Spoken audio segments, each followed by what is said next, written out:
Well, Nadine and Michael had no experience in hospitality, but it didn't stop them setting up a cafe 7 years ago. Back then, everything sold for $5. And guess what? It still does.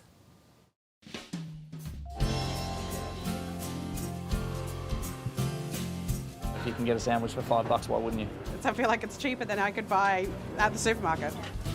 If there isn't a line out the door, there's a tune in your ears and the smell of fresh brew.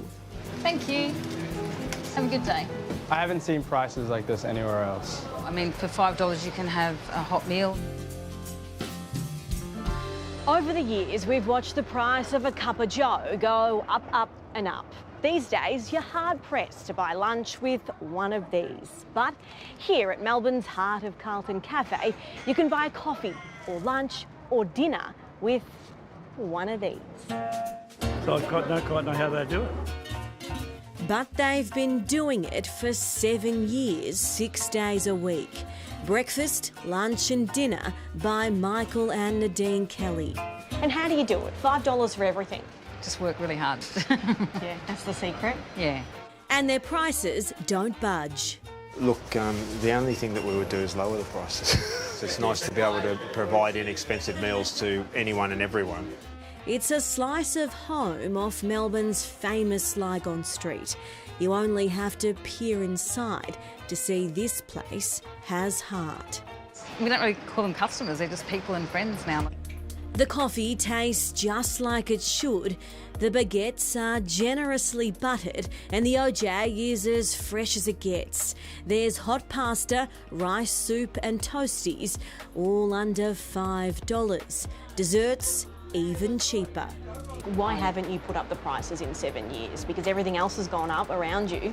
Well, it's working, so we've had to work harder, of course, but we're still standing. 2 sandwiches, a Coke and a mineral water cost me $14.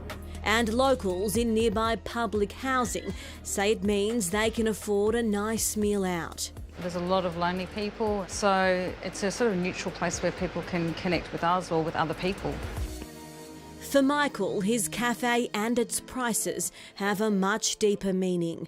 After a rough time in and out of psychiatric hospitals and a stint in jail for armed robbery as a youth, Michael knows what it takes to turn a life around. I think that people really see that both Nadine and I do respect people. The thing that we all need is meaning and purpose in life. So that's the thing that is actually the deeper driving force behind what I'm doing. And every day the keys are played by Aidan Nair. You really see people's spirit is lifted, particularly by the piano being played and sometimes people singing. Before they started doing this dance, Michael and Nadine had no experience in hospitality, but quickly figured out the right recipe. They don't employ any staff, and with the profit margins slim, the productivity's got to be big. You have to learn to move your hands very fast, very fast. This is always an option for people here, which is why it's so busy all the time, I think. According to latest research by Finder, 3 in 4 Aussies have adapted what they eat because of rising costs. 47% have reduced how much they eat out and by takeaway, and 1 in 3 have cut alcohol to save money. I think at a time when we're seeing companies gouge their customers and earn huge profits, it's great to see some businesses take community first and to think about people. Matt Grudnoff, senior economist at the Australia Institute. If we had more businesses that did this, then Australia would be a better place. Will you be here in another 7 years? We'll see, we'll try. We'll see.